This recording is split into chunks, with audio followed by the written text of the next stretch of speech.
السلام علیکم، میں ہوں حبیب اکرم اور آپ دیکھ رہے ہیں پروگرام نقطہ نظر اور مجیب الرحمان شامی صاحب ہمارے ساتھ موجود ہیں۔ نظر ڈال لیتے ہیں آج کے رن ڈاؤن پر۔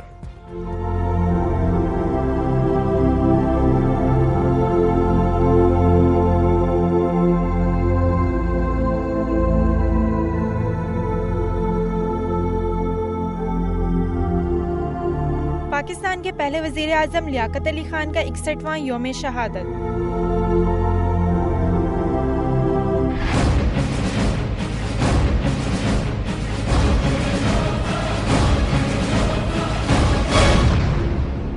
چیف جسٹس افتخار محمد چودھری کہتے ہیں کہ اب کوئی آئی جی آئی نہیں بنے گی، اب کوئی کام آئین کے خلاف نہیں ہوگا۔ اصغر خان کیس میں آئی ایم کے سابق آفیسر بریگیڈیئر ریٹائرڈ حامد سعید عدالت میں طلب۔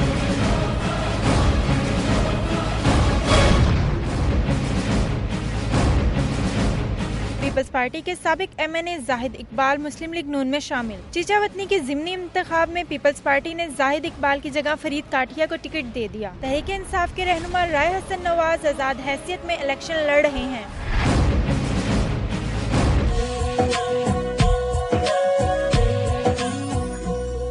پٹودی خاندان کے سپوت سیف علی خان اور کرینہ کپور کی شادی۔ جی، نقطہ نظر میں ایک بار پھر خوش آمدید۔ بات شامی صاحب، آج لیاقت علی خان صاحب کا 61واں یوم شہادت۔ ہاں جی، لیاقت علی خان پاکستان کے پہلے وزیر اعظم تھے جی، اور آل انڈیا مسلم لیگ کے سیکریٹری جنرل رہے، قائد اعظم کے دست راست۔ پوری پاکستان موومنٹ کے دوران انہوں نے مسلم لیگ کی نظامت کی، یعنی اس کا سیکریٹریٹ ان کی نگرانی میں چلا، وہ اس کے چیف ایگزیکٹو تھے مسلم لیگ کے ایک لحاظ سے، کیونکہ ساری ایڈمنسٹریشن ان کے پاس تھی۔ اور یو پی کے بڑے نواب تھے، نواب ابن نواب، اور ان کی جاگیر جو ہے 2 ضلعوں میں تھی۔ اچھا، وہ بیرسٹر تھے، انگلستان سے واپس آئے تو ان کو گریجویشن انہوں نے یہاں کی علی گڑھ سے۔ جی، ان کو آفر کیا، اس زمانے میں جو بڑے بڑے نواب تھے، زمیندار تھے، ان کو سرکاری ملازمتیں پیش کی جاتی تھی۔ جب انہوں نے گریجویشن کی تو حکومت جو تھی برطانیہ کی، اس نے ان کو ملازمت پیش کی کہ آپ افسر بن جائیں اور جوائن کر لیں سول سروس کو۔ انہوں نے انکار کر دیا، انہوں نے کہا میں نوکری نہیں کرنا چاہتا، میں قوم کی خدمت کرنا چاہتا ہوں۔ یعنی سیاست میں آنا ان کا ایک آپشنل فیصلہ، یعنی ان کا فیصلہ تھا۔ جی، پھر اس کے بعد وہ انگلینڈ چلے گئے، وہاں سے انہوں نے بار کیا، بار اٹلا ہوئے، بیرسٹر بنے، پھر واپس آئے اور 1923 میں میرا خیال ہے کہ وہ مسلم لیگ میں شامل ہوئے ہیں، اور مسلم لیگ کانگریس میں وہ کبھی نہیں رہے۔ ان کا پولیٹیکل کیریئر ہے ہی مسلم لیگ ہی سے شروع ہوتا ہے، یعنی مسلم لیگ ان کی پارٹی ہے، کانگریس میں وہ شامل نہیں ہوئے۔ اور جب پاکستان بنا ہے جی، اور وہ یہاں آئے اور ان کو وزیر اعظم بنایا گیا، اور جب وہ شہید ہو گئے تو 56 سال کی عمر تھی ان کی۔ یعنی اگر آپ ایک سیاستدان کی پرائم ایج تھی، اور ان میں یہ کیپیسٹی تھی کہ 10 سال تک 15 سال تک پاکستان کو وہ لیڈ کر سکتے تھے۔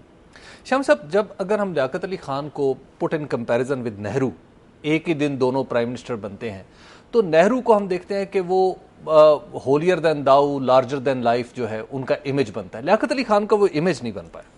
دیکھیے، پنڈت جواہر لال نہرو نے 17 سال وزارت کی، 17 سال ہندوستان کی قیادت کی، اور وہاں معاملات کو اچھی طرح سے سیٹل کر دیا، اور ان کو یہ بھی ایڈوانٹیج تھا کہ وہ ایک بنی بنائی حکومت میں بیٹھے۔ لیاقت علی خان جس حکومت کے وزیر اعظم بنے، جس ریاست کے وزیر اعظم بنے، وہ ریاست عملاً کہیں موجود نہیں تھی، تو پورا جو اسٹیٹ سٹرکچر ہے وہ انہوں نے کھڑا کیا۔ اور پھر جتنا مہاجرین یہاں آئے، جو مسائل پیدا ہوئے، کشمیر کا مسئلہ، حیدرآباد کا مسئلہ، جوناگڑھ کا مسئلہ، تو اور یعنی یہ ان کو اتنی فرصت ہی نہیں ملی کہ پاکستان کے اندرونی معاملات کی طرف متوجہ ہو کر اور کم از کم دستور جو ہے اسے مکمل کرا دیں۔ یہ تو بہت بڑا اعتراض کیا جاتا ہے ان نہیں، دیکھیے، اگر وہ ان کو مہلت ملتی، وہ 10 سال 12 سال 15 سال زندہ رہتے تو وہ نقشہ مختلف ہوتا، کیونکہ تحریک پاکستان کے میں یہ کہا کرتا ہوں کہ 2.25 لیڈر تھے۔ اچھا، ایک یا 1.5 کہہ لیجئے، ایک قائد اعظم اور پون کہہ لیجئے یا نصف کہہ لیجئے وہ لیاقت علی خان. اچھا. اس کے بعد باقی جو تھے وہ فالوورز تھے، اور ان کے مقابلے میں بہت ان کا قد چھوٹا تھا، جتنے بھی بڑے بڑے ہوں اپنے مقامات پہ اور اپنی حیثیت میں.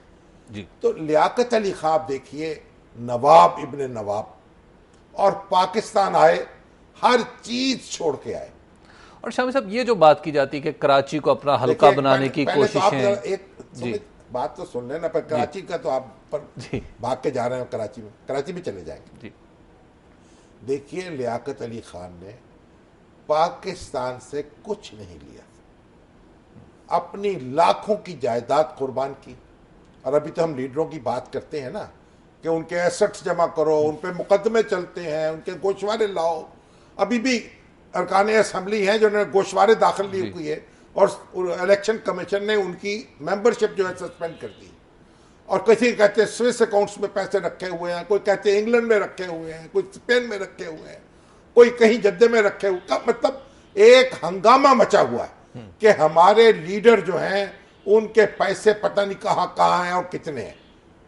اور لیاقت علی خان وہ تھے کہ جو کچھ ان کے پاس تھا وہ انڈیا میں رہ گیا، جائیداد ساری انڈیا میں رہ گئی. کوٹھی دلی کی جو تھی وہ حکومت پاکستان کو تحفے میں پیش کر دی. وہاں ہائی کمیشن ہے آج کل ہمارا، اس ہائی کمشنر کی میں وہ یعنی رہائش کا، وہ تو کوٹھی گلرانہ جسے کہتے ہیں. تو لیاقت علی خان ان لوگوں میں سے تھے جو دیتے ہیں، جو قربان کرتے ہیں، لینے والوں میں سے نہیں تھے. انہوں نے کلیمز بھی نہیں کیے، کلیمز بھی نہیں کیے. اور دوسری بات، اب جو کراچی کی بات کر رہے ہیں نا، یہ تو ہر وہ شخص جس کو تاریخ کا کچھ پتہ نہیں ہے وہ اعتراض کر دیتا طرح طرح کی. لیاقت علی خان اگر چاہتے تو اپنی زمین کے بدلے میں یہاں 100-200 مربع زمین الاٹ کرا سکتے تھے، ہزاروں ایکڑ، اور ان کی کانسٹیٹوئنسی بن جاتی، جسے آپ کانسٹیٹوئنسی کہتے ہیں. تو ان کو کراچی میں کانسٹیٹوئنسی بنانے کی کیا ضرورت تھی؟ پہلے وہ الیکٹ ہوئے تھے مشرقی بنگال سے 46 میں، اس وقت بھی وہاں کھڑے ہوئے تھے، یوپی سے نہیں کھڑے تھے، مشرقی بنگال سے الیکٹ ہو کے آئے تھے. یعنی گویا ان کا حلقہ ایک موجود تھا. حلقہ نہیں، حلقہ پورا پاکستان ان کا حلقہ تھا، اور پورا انڈیا میں جہاں جہاں مسلمان تھے وہ ان کا حلقہ تھا. اور اسی لیے وہ مشرقی بنگال سے الیکٹ ہوئے. اور جہاں وہ لاہور سے کھڑے ہوتے یا پنڈی سے کھڑے ہوتے یا ڈھاکے سے کھڑے ہوتے وہ جیت جاتے، کوئی ان کو ہرانے والا نہیں تھا. ان کا کوئی ثانی نہیں تھا قائد اعظم کے بعد. جی. اور پھر جو ایک حکومتیں توڑنے کی بھی بات ہوئی. نہیں، حکومتیں تو اب یہ ٹوٹ گئی، نہیں ٹوٹی. جو کے پی کے کی حکومت، ابتدائی ڈاکٹر خان صاحب کی حکومت، تو بھائی آپ دیکھیں نا، پتہ نہیں کہاں سے آپ سوال لے کے آ جاتے ہیں. جی. ڈاکٹر خان صاحب کی حکومت تو کانگریس کی حکومت تھی، اور کانگریس کو وہاں ریفرنڈم میں شکست کھا گئی. مسلم لیگ کی حکومت قائم ہو گئی، ان کو خود ہی مستعفی ہو جانا چاہیے تھا. تب ایک ملک میں جہاں ریفرنڈم سے شکست کھا چکے ہوں آپ، تو کانگریس کی حکومت کیسے قائم رہ سکتی تھی؟ تو حکومت ختم کی گئی، اور قائد اعظم نے کی حاصل جو گورنر جنرل کے اختیارات تھے اور عبوری دستور تھا پاکستان کا، اس کے تابع اس قائد اعظم نے ختم کی، اور اس کے بعد جو ہے نیا وزیر اعلیٰ چن لیا گیا. شمس صاحب ایک بریک کا وقت ہے، بریک کے بعد ہم کچھ دیگر موضوعات پر بات کریں گے. آپ دیکھتے رہیے نقطہ نظر.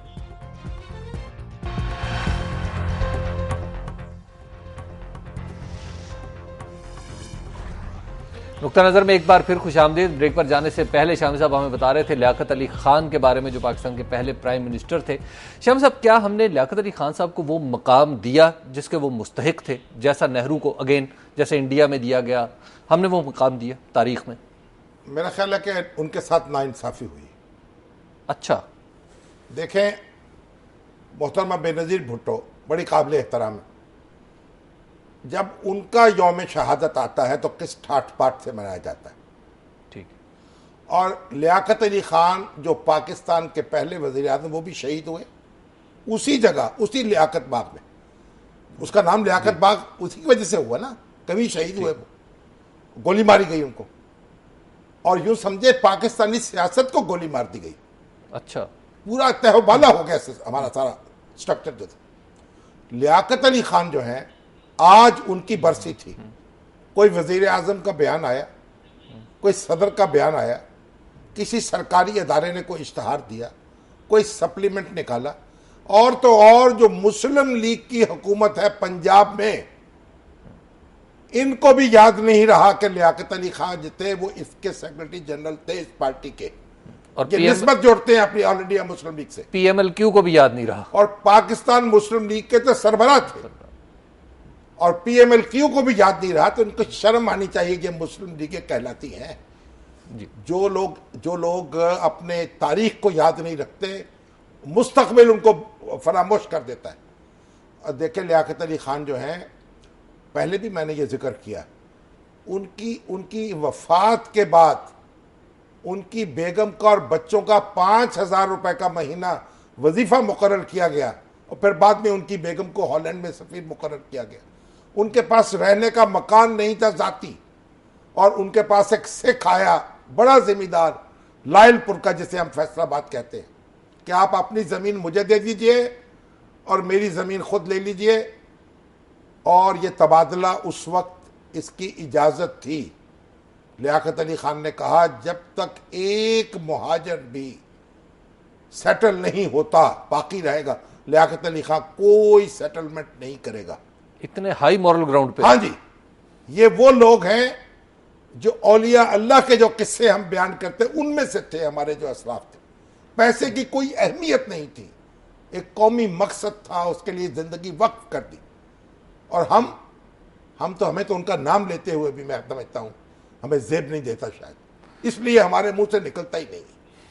شامی صاحب، ایک طرف تو ہم لیاقت علی خان صاحب کی آپ نے اتنی بڑی اہم باتیں بتائیں، دوسری طرف آج کل ایک آپ کو پتہ ہے اصغر خان کیس بھی چل رہا، اس کے بعد سیاست کا آپ نے حال دیکھا کہ سیاست میں پیسے لین دین بھی چلے۔ اور بھائی یہاں سیاست میں بہت کچھ ہوتا ہے۔ ایک خاص وقت میں تاریخ کے بے نظیر بھٹو صاحبہ جو تھیں، ان کے ساتھ غلام اسحاق صاحب کی ٹھنی، انہوں نے ان کا راستہ روکنے کے لیے کچھ پاپڑ بیل لیے، اب تاریخ کا قصہ بن گیا۔ جی، اب ایجنسیوں کی کہانیاں سنیے تو آپ کانوں میں انگلیاں دے لیں گے۔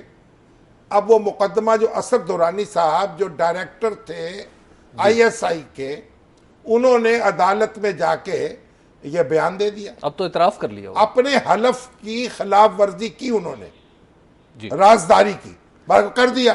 اب وہ مقدمہ چل رہا ہے۔ سعید الزمان صدیقی صاحب تو اس کو ٹھپ کر چکے تھے، وہ اس کی ہیئرنگ مکمل کر کے فیصلہ محفوظ کر چکے تھے جب چیف جسٹس تھے، کہ نصیر اللہ بابر صاحب نے درخواست دے دی ایک اور، جی، فاروق لغاری صاحب کے خلاف۔ فاروق لغاری صاحب کو نوٹس جاری کر دیا انہوں نے کہا مجھے مہلت دی جائے، میں ایک دن میں تو بیان نہیں دے سکتا، جواب دوں۔ اور اس کے بعد پرویز مشرف صاحب آ گئے، اور وہ سعید الزمان صدیقی صاحب جو تھے جی، وہ رخصت ہو گئے، اور معاملہ جو پھر فائلوں میں بند ہو گیا۔ اور اب جماعت اسلامی نے بھی آج شامی صاحب بیان حلفی دے دیا کہ ہم نے تو پیسے لیے ہی نہیں۔ اب تاریخ کا حصہ ہے یہ، کس کس کو روئیں گے۔ اب ہمارے بریگیڈیئر حامد جی، سعید صاحب بریگیڈیئر حامد سعید صاحب بڑے دانشور آدمی ہیں، انہوں نے غالب کے 100 شعر کتاب لکھی ہے، جس میں اس کی شرح انہوں نے بتایا کوئی دوسرے نہیں سمجھ سکے وہ سمجھے ہیں، ہر ایک پر تنقید کی ہے انہوں نے، وہ بڑی مارکے کی کتاب ہے۔ اور بریگیڈیئر حامد سعید صاحب ان کی بات کر رہا ہوں نا، بریگیڈیئر جی نہیں اور سن لیجئے، جی انہوں نے حضرت عائشہ صدیقہ کی عمر پر بھی کتاب لکھی، جی، بڑا مارکے کا آرٹیکل ہے ان کا، کہ ان کی عمر جو تھی وہ بلوغت کی حد کو پہنچ چکی تھی جب شادی ہوئی، جو یہ ہمارے واقعات مشہور ہے کہ 6 سال کی تھی یا 7 سال کی یا 9 سال کی، کہ اس طرح کی اس کی انہوں نے اس کو ثابت کیا غلط، اور وہ بھی ان کا بڑی ایک پھر یہاں ان کی ایک دنیا ہے تحقیق کی اور علم کی اور دانش کی، لیکن آئی ایس آئی میں رہے اور سنا ہے کہ کچھ لفافے لے کے گئے۔ آپ ان کا حال بتا رہے ہیں، یہ ان کا ایک ماضی بھی تھا۔ آپ سنتے ہیں ان کی بات؟ جی، بریگیڈیئر حامد صاحب ہمارے ساتھ موجود ہیں۔ السلام علیکم بریگیڈیئر صاحب، آپ کو کیسے ٹریس کیا گیا؟ آپ ٹریس ہو گئے؟ وعلیکم السلام۔ میں تو ٹریس تب ہوتا اگر میں پہلے مفرور یا گم ہوتا۔ نہیں، مگر وہ تو کہتے ہیں کہ کورٹ میں ذکر ہو رہا تھا کہ جناب وہ نہ کہیں سنائی دیے ہیں نہ کہیں دکھائی دیے ہیں۔ وہ اس واسطے کہ میں خدا نخواستہ کورٹ سے میلوں دور بھاگتا ہوں، میرا کورٹ سے نہ کبھی واسطہ پڑا ہے، نہ میں نے کبھی کوئی جرم کیا ہے تو کورٹ میں جانے کی نوبت آئی۔ حضور اب تو سنا ہے کہ آپ کو طلب کر لیا گیا ہے۔ وہ دیکھیں، تعلق کرنے کا جہاں تک سوال ہے وہ تو جب کورٹ میں حاضر ہوں گے بات ہوگی تو پھر پتہ چلے گا نا کہ کیا تعلق ہے کس سے۔ بریگیڈیئر صاحب، ہم تو آپ کو دانشور اور محقق سمجھتے ہیں آپ اور مدبر سمجھتے ہیں، آپ تو جناب لفافہ بردار بھی نکلے۔ نہیں لفافہ بردار تو نہیں آپ کہہ سکتے ہیں, آپ پیغام بردار کہہ سکتے ہیں. لفافے کے کنٹینٹس کا تو مجھے پتہ ہی نہیں کیا ہے. سنا لفافوں میں کو موٹے موٹے لفافے لے کے مختلف لوگوں کے پاس گئے آپ؟ وہ اس کی جب تک بیک گراؤنڈ کا نہ پتا ہو تو بظاہر ایسے ہی لگتا ہے کہ جیسے آپ نے کوئی جرم ہی کیا ہو. اسد درانی صاحب نے آپ کو بھیجا تھا میرا خیال ہے. میں ظاہر ہے براہ راست اسد درانی کے نیچے کام کر رہا تھا. تو پھر یہ اب یہ تفصیل تو آپ بتائیں گے میرا خیال ساری سپریم کورٹ میں جا کے, یا ہمیں بھی کچھ بتائیں گے؟ ہمیں اگر تفصیل کا پتا ہوتا تو ہم اس وقت سینئر سے نہ پوچھتے کہ یہ کیا ہو رہا ہے. ہمیں تو آرمی میں رہتے ہو, پرٹیکولر انٹیلیجنس میں رہتے ہوئے ایک چیز ہوتی ہے کہ نیڈ ٹو نو بیسز. لیکن وہ جو حلف کی سے روگردانی کا معاملہ ہے. ہاں جی فرمائیے. جی فرمائیے, آپ بتائیے. میں نے کہا جی کہ بیسک قانون ہے, اصول ہے کہ ہر بندے کو اتنا ہی جاننا چاہیے جتنا کہ جاننا اس کے لیے ضروری ہو. ٹھیک. تو ہمیں بھی اتنا ہی پتا تھا جتنا ہمارے لیے ضروری تھا. اس سے زیادہ جو اسد درانی صاحب بتا چکے ہیں میرے پاس تو بتانے کے لیے کچھ نہیں. نہیں تو آپ نے یہ نہیں دیکھا کہ بھئی یہ ایک ایک پاؤ کے لفافے ہیں, کوئی 1.5 پاؤ کے لفافے ہیں, ان میں کیا ہوگا؟ نہیں مجھے پتا تھا رقم ہے, یہ تو چھپانے والی بات ہی نہیں. اچھا یہ تو آپ کو پتا تھا کہ رقم ہے, مگر یہ معلوم نہیں تھا, اور یہ مقاصد کا پتا نہیں. یہ بھی آپ کو پتا ہے کہ کن کن صاحب کے پاس آپ گئے تھے؟ بالکل ہے میرے پاس, بالکل مکمل ریکارڈ ہے. آپ کچھ بتائیں گے ہمیں یا نہیں وہیں بتائیں گے؟ یہ سارا تو اخبار میں آ چکا ہے پہلے, یہ تو 1994 میں آ چکا ہے پورا اخبار میں مکمل تفصیل کے ساتھ. نہیں وہ جب تک, اب بات یہ ہے نا کہ یہ کہاں گئے اور کتنا ایک چٹان کا لفافہ کس کو دیا, آدھا 2 چٹان کا کس کو دیا. نہیں وہ تفصیل جو ہے وہ تو ہر کورٹ میں میرے خیال میں بظاہر جب اسد درانی صاحب نے پورا اپنا ایفیڈیوٹ دیا تھا جرمنی سے, ہاں جی, اس میں آج تک کوئی تبدیلی نہیں ہوئی. وہ اعداد و شمار وہی ہیں جو انہوں نے وہاں دیے تھے. مطلب آپ بھی ان سے متفق ہیں؟ میں ان کو دیکھا تو نہیں ہے, لیکن جو اخباروں میں ریپروڈیوس ہوئے تھے ان میں جو فگر تھی وہ ٹھیک ہی لگتی تھی. نہیں جب آپ دیکھیں کن کن افراد کے پاس آپ گئے تھے؟ دیکھیے مجھے تو سندھ کی حد تک پتا ہے نا, مجھے تو پنجاب کا نہیں پتا. اچھا پنجاب میں نہیں گئے آپ؟ نہ پنجاب, میں سندھ میں تھا. پنجاب میں کوئی اور کوئی انچارج ہوگا اس کو پتا ہوگا, بلوچستان میں کوئی اور ہوگا اس کو پتا ہوگا, مجھے تو اپنے گھر کا پتا. تو آپ جام یوسف ان کے جام صادق علی کے پاس گئے؟ جی بالکل گیا. اور کس کے پاس گئے؟ جام صادق علی کے پاس تو میں ہر ہفتے میں 3 بار جاتا تھا ان کو انٹیلیجنس کی بریفنگ دینے کے لیے. وہ کچھ چھپانے والی بات تو نہیں. اچھا, اس وقت آپ کی پوسٹنگ کیا سندھ میں تھی؟ جی میری پوسٹنگ سندھ میں تھی. اچھا, تو اور کس کے پاس گئے جناب؟ اس میں سارے نام آلریڈی اخبار میں آ چکے ہیں. تو آپ ذرا بتا دیں گے تو کیا حد ہے؟ آپ کے اخبار میں بھی چھپ چکے ہیں جناب. اب کہاں یاد رہتا ہے, آپ کو پتا ہے عوام کا حافظہ بڑا کمزور ہوتا ہے. اس میں 5 تو مرحوم ہو چکے ہیں. اچھا, تو پھر ان کا کیا کریں گے اب؟ جام صادق علی, ہاں جی, مسٹر مصطفیٰ جتوئی سٹنگ پرائم منسٹر اس وقت جو پرائم منسٹر تھے کیئر ٹیکر, ٹھیک, اور پیر پگاڑا, اچھا, سید مظفر علی شاہ, ٹھیک, محمد خان جنیجو. یہ 5 بڑے نام جو ہیں یہ مجھے یاد ہے, باقی تفصیل میں تو سارے مجھے یاد نہیں ہیں. نہیں تو جو باقی ہیں زندہ بھی تو ہوں گے نا کچھ نہ کچھ؟ جی کچھ نہ کچھ زندہ بھی تو ہوں گے نا. نہیں یقیناً میں تو 5 ان کا نام لیا ہے جو کہ بڑے ریسیپینٹ تھے, ان کا نام لیا ہے. ٹھیک ہے, تو یعنی bulk of the money went to these 5 people. تو بغیر صاحب آپ ان کو ہر تیسرے مہینے ملتے تھے ان لوگوں سے, یا ایک ہی بار ملے بس ان کو؟ نہیں, یہ جو سیاستدان تھے. نہیں, سیاستدانوں سے میرا کوئی تعلق واسطہ نہیں تھا. میرا صرف چیف منسٹر اور جو sitting care taker prime minister ہیں ان کے ساتھ تعلق تھا, انٹیلیجنس بریفنگ کی حد تک. تو آپ کیا کہیں گے اپنے آپ کو, کہ آپ پیغام بردار تھے یا کوریئر تھے یا چٹھی رسان تھے؟ انٹیلیجنس بریفنگ تو میرے جاب کا حصہ ہے نا جی. ٹھیک, یہ جو ہے اس کو آپ کوریئر کہہ سکتے ہیں, کنڈویٹ کہہ سکتے ہیں, کچھ کہہ سکتے ہیں. ٹھیک جی. اور درانی صاحب کے پاس تو 50 کنڈویٹ تھے, انہوں نے کون سا استعمال کیا جو ان کے چوائس کی بات. برگیڈ صاحب ہمیں ایک بریک لینی ہے, بریک کے بعد ہم کچھ چیزیں ٹال دیتے ہیں. بریک, ایک وقت ہوا ایک بریک کا, آپ دیکھتے ہیں نقطہ نظر.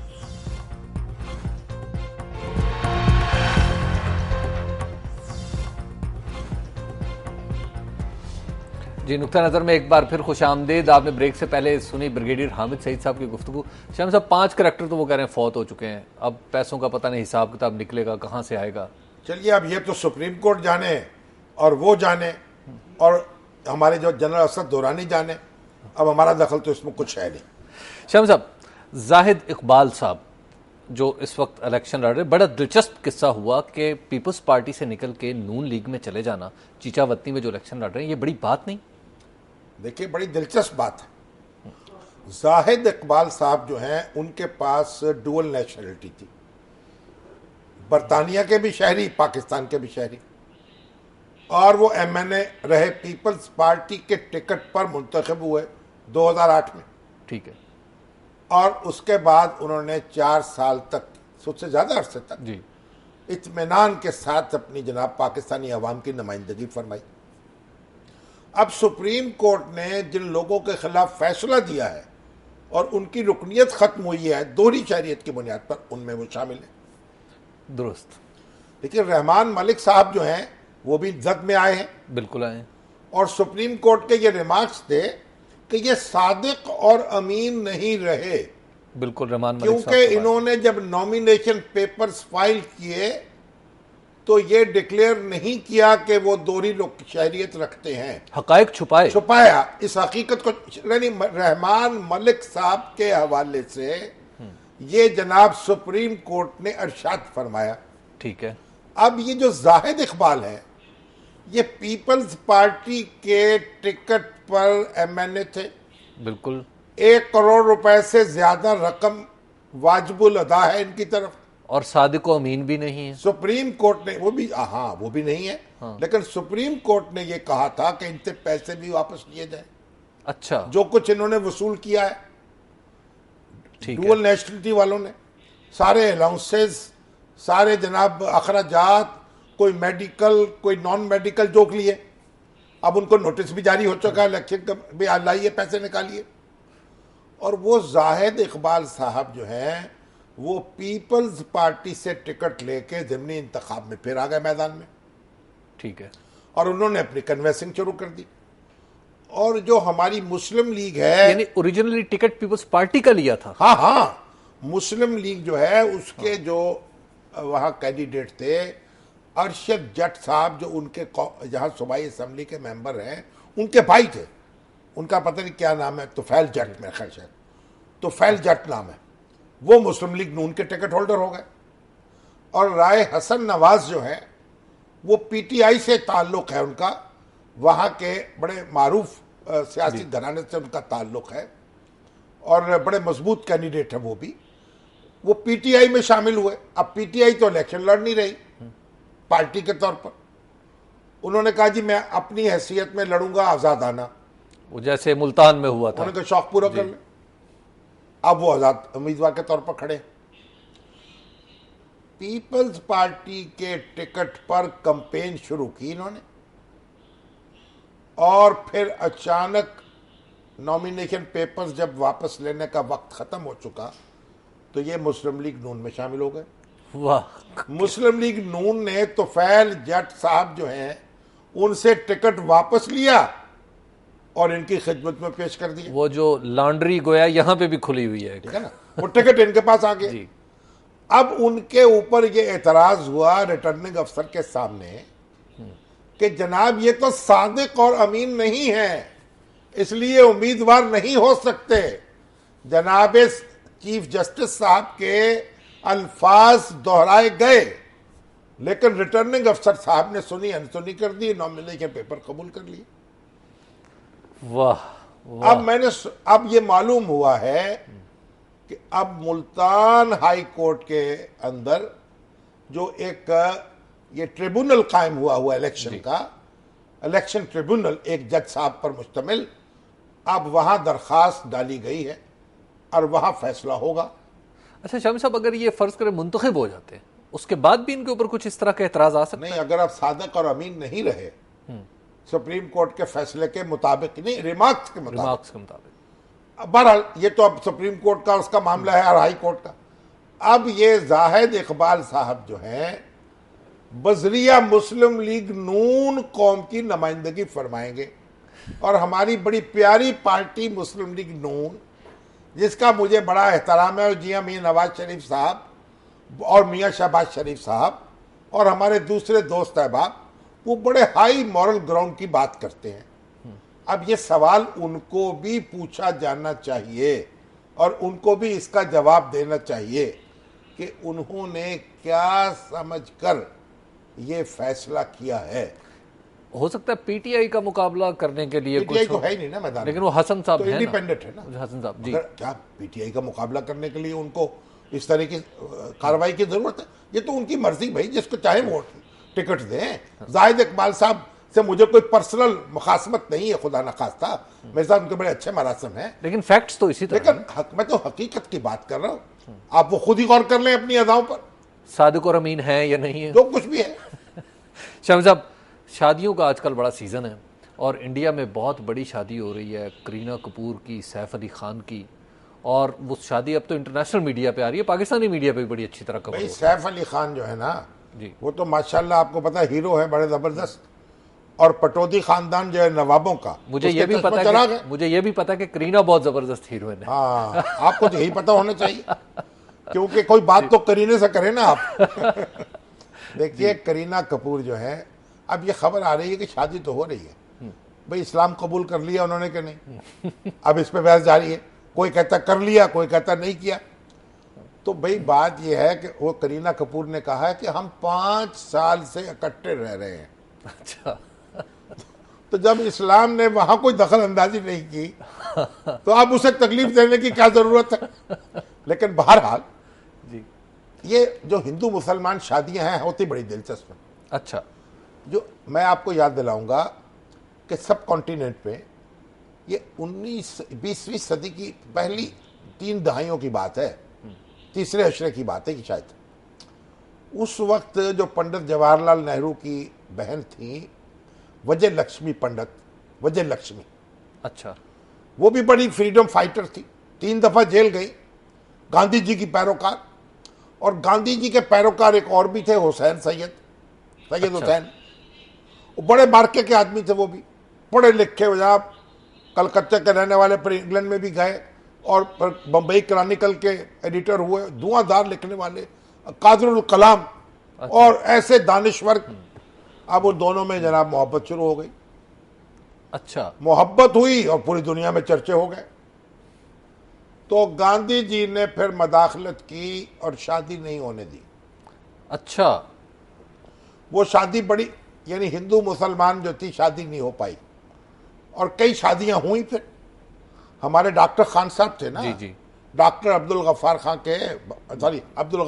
صاحب کے بزرگ، برادر بزرگ، بھائی، برادر خرد. اچھا، برادر خرد تھے. ہاں جی. اچھا، اور یعنی ہمارے اسفندیار ولی کے چچا، ٹھیک ہے. ان کی بیٹی کی شادی جو ہے وہ تو ایک سکھ سے ہو چکی. اچھا، ہاں جی. تو وہ اس طرح بہت سی شادیاں ہوئیں اس زمانے میں، اور اب تو انڈیا میں اب بھی ہوتی ہیں. اور ہمارے ڈاکٹر حمید اللہ صاحب ہیں، بڑے محقق نامور تاریخ کے، جی، حیدرآباد دکن کے، اور مفسر قرآن، فرانسیسی میں انہوں نے قرآن کا ترجمہ کیا ہے. جو پڑھے لکھے لوگ ہیں وہ جانتے ہیں کہ ڈاکٹر حمید اللہ کون ہے، یعنی ان کا نام آتے جی ہی بالکل، احترام سے نگاہیں جھک جاتی. جی، وہ ان ڈاکٹر حمید اللہ جو ہے ان کا کہنا یہ ہے کہ ہندو بھی اہل کتاب ہے، اچھا، تو گویا اور اہل کتاب سے شادی ہو سکتی ہے تو ہندو لڑکی سے شادی بھی ہو سکتی ہے. شام صاحب ایک بریک کا وقت ہو گیا ہے، بریک کے بعد ہم آپ کے سوالات بھی لیں گے. دیکھتے رہیے نقطہ نظر.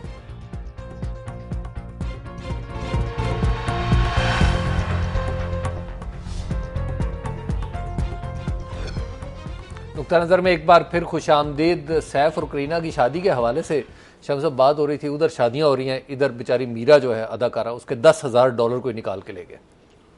تو پرویز مشرف صاحب کے بارے میں خبر آئی ہے کہ $3 لاکھ ان کو لیکچر کا ملتا ہے، تو $10,000 وہی دے دیں میرا کو، وہ دے بھی دیں گے، ٹھیک ہے نا، وگرنہ پھر ملک ریاض تو دے ہی دیں گے.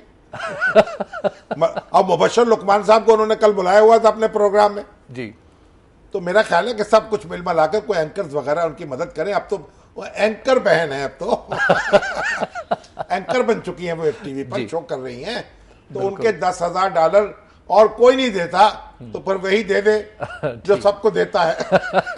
سب سے مراد یہ ہے کہ ہمارے جیسوں کو. جی بالکل ٹھیک. اچھا جی نہیں، مگر وہ بات بیچ میں رہ گئی. حمید اللہ صاحب، ڈاکٹر حمید اللہ صاحب جو ہیں جی، وہ یہ کہتے ہیں کہ جو ہندو ہیں یہ بھی اہل کتاب ہے، ان پر بھی الہامی کتاب آئی ہے، اور گیتا جو ہے اس کو ان کی کتاب ہے. اور انہوں نے حیدرآباد دکن میں ایک وزیر تھے، یہ وزیر اعظم تھے، مجھے ان کا نام اس وقت یاد نہیں رہا، انہوں نے ایک ہندو عورت سے شادی کا پروگرام بنایا، اور جو وہاں کے علماء حضرات تھے ان میں سے کوئی نکاح پڑھانے پر تیار نہیں تھا۔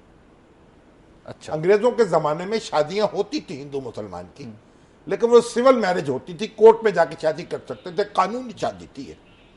مولوی حضرات نکاح نہیں پڑھاتے تھے عام طور پر۔ جی، تو جب ان کو معلوم ہوا ڈاکٹر حمید اللہ صاحب کو، تو انہوں نے کہا بھائی ہم نکاح پڑھا دیتے، اس میں کیا ہے۔ اچھا، وہ اس حد تک اپنی اس تحقیق پہ یقین تھا؟ یہ تو اہل بیت، اہل کتاب ہے، اہل کتاب ہیں یہ تو۔ انہوں نے وہ نکاح پڑھایا خود، اور وہی حمید اللہ صاحب جو ہیں وہ ایمبیسڈر ہوئے سلطنت عثمانیہ کے یو این او میں، اور وہاں جا کے انہوں نے مقدمہ پیش کیا تھا یو این او میں نظام کا اور اپنی ریاست کا اور ہندوستان کی جو تسلط کا اور غلبے کا اس کے خلاف۔ بہرحال اب جو بھی ہے، کرینہ کپور اور سیف علی خان ایک دوسرے کو مبارک ہے۔ شامی صاحب، وہ سیف جو ہے نیام میں تو پہلے ہی تھی 5 سال سے، جی اب چلیے اور مبارک ہو۔ شامی صاحب، ہم بات کر رہے تھے لیاقت علی خان صاحب کے حوالے سے، تو ان کے پوتے ہیں مشرف علی خان، وہ اس وقت ہمارے ساتھ لائن پر موجود ہیں۔ ٹیلی فون آیا جی، ان کا ٹیلی فون جب آیا تھا تو ہم نے پھر اب ان سے کانٹیکٹ کیا ہے۔ جی، السلام علیکم مشرف علی خان صاحب۔ جی وعلیکم السلام۔ ہاں جی جناب، کیسے مزاج ہیں؟ آپ کی دعا ہے جی، شکر اللہ کا۔ میں آپ کا پروگرام دیکھ رہا تھا اور مجھے، میں بتا نہیں سکتا آپ کو کہ جس طریقے سے آپ نے میرے دادا کے بارے میں کہا، کاش یہ ملک کے لوگ اور یہ یہاں کے حکمران بھی یہی سوچیں ان کے بارے میں۔ وہ قائد اعظم کے دستے راست تھے، اور آج یہ کوئی کہنے کو تیار نہیں ہے کہ وہ قائد اعظم کے دستے راست تھے۔ نوزر صاحب، ان کی قربانیوں کو یاد کرتے ہوئے شرماتے ہیں یہ لوگ۔ نوزر صاحب آپ کی بات درست ہے، ان کی وہ قربانیوں کو کوئی یاد کرے یا نہ کرے وہ تاریخ کا حصہ ہیں، اور یہ اپنے لیے ضروری ہے، ہمارے وجود کے لیے، کہ ہم اپنے بزرگوں کو یاد کریں۔ یہ رول ماڈل ہے ہمارا، سب کچھ لٹانے والے قوم کی خاطر۔ وہ لوگ جو قوم کا لوٹتے ہیں وہ ان کو یاد نہیں کر سکتے، اس پہ کوئی افسوس کی بات نہیں ہے۔ جی، بہت شکریہ نواب صاحب، آپ نے احساس دلا دیا پوری قوم کو، اور آپ نے بھی پہلے بتا دیا کہ مسلم لیگیں بھی ہیں، انہیں خیال کرنا چاہیے۔ جی شام صاحب، کچھ سوالات ہیں، اور سوال جو ہے خاص طور پر جو وہ فوٹیج ہے نا جو کل جاری ہوئی تھی وہ بیکری والی، اس کے حوالے سے بڑے سوالات، جس کے بارے میں کہا جاتا ہے کہ جناب شہباز شریف صاحب جی بالکل ہیں وہاں کیک لینے گئی تھیں، کیک نہیں ملا، تو بعد میں پھر وہاں یہ ایلیٹ فورس کے کچھ نوجوان آئے، کچھ سفید کپڑوں میں آئے، انہوں نے بیکری والے لڑکے کو مارا پیٹا۔ جی بالکل ایگزیکٹلی وہی فوٹیج، تو وہ معلوم ہوا پھر بعد میں تو یونیفارم میں بھی آئے تھے۔ ہاں، یونیفارم میں تھے، کچھ سفید کپڑوں میں تھے، تو ان پر مقدمہ تو قائم ہوا ہے، درج کر دیا پنجاب گورنمنٹ نے کہا ہے، لیکن وہ جو مدعی ہیں شاید وہ مطمئن نہیں ہو پا رہے۔ دیکھیے بات یہ ہے، اس ایک واقعے نے کئی سوالات پیدا کر دیے ہیں، ایک سوال پر بڑا وقت صرف ہو سکتا ہے، لیکن مجھے توقع ہے کہ شہباز شریف صاحب سے اور نواز شریف صاحب سے کہ وہ اس معاملے کی پوری تحقیقات کریں گے۔ میں تو حیران ہوں، یہ جو ایلیٹ فورس ہے جس کی تربیت دی جاتی ہے، پہلے تو یہ معلوم ہونا چاہیے، یہ ان کے داماد جو صاحب جو ہیں بڑے قابل احترام ہو ہمارے لیے، لیکن ان کی حفاظت پر کتنے پولیس اہلکار مامور ہیں؟ بالکل ٹھیک ہے۔ کیا یہ ان کے گارڈ تھے یا کہیں سے منگوائے گئے ہیں؟ گارڈ تھے تو کیا ان کو یہ حق حاصل ہے اپنے گارڈ رکھنے کا قانونی طور پر؟ بالکل۔ ایلیٹ فورس جو ہے وہ اس لیے بنائی گئی ہے۔ ایک سوال یہ ہے۔ نمبر 2 سوال یہ ہے کہ یہ جو تربیت پر اتنے پیسے خرچ ہوئے ایلیٹ فورس کی، اور یہ ان کی تربیت ہوئی ہے، یہ ان کا جناب ان کو پڑھایا سکھایا جاتا ہے کہ جا کے بات سنو نا اور ایک عام آدمی کو تھپڑ مارنا شروع کر دو۔ مجھے شرم آئی ہے اپنے لاہوری ہونے پر بھی اور اپنے پنجابی ہونے پر بھی اور اپنے میں کیا کہوں, دوسری بات تو میرے منہ میں آتی آتی رک گئی. اور یہ بڑے لوگوں کو اپنے بچوں کی تربیت پہ بھی کچھ توجہ نہیں دینی چاہیے؟ نہیں, وہ تو ایک بات اور ہے, وہ تو ایک دیکھیے, وہ تو ایک نصیحت, آپ تو حضرت مولانا تو یہ نصیحت کرتے ہی رہیں گے. دیکھیے بات یہ ہے, یہ ٹیسٹ کیس ہے, اس کی پوری تحقیقات ہونی چاہیے. وہ کیسے آئے, کیوں آئے, کس نے بھیجا, کس کی ذمہ داری تھی, پھر کارروائی ہونی چاہیے اس پر. شاہ صاحب, ہمارے پروگرام کا وقت ختم ہو گیا. کل پھر اسی وقت اسی جگہ سے آپ کی خدمت میں حاضر ہوں گے. تب تک کے لیے اجازت دیجیے. خدا حافظ.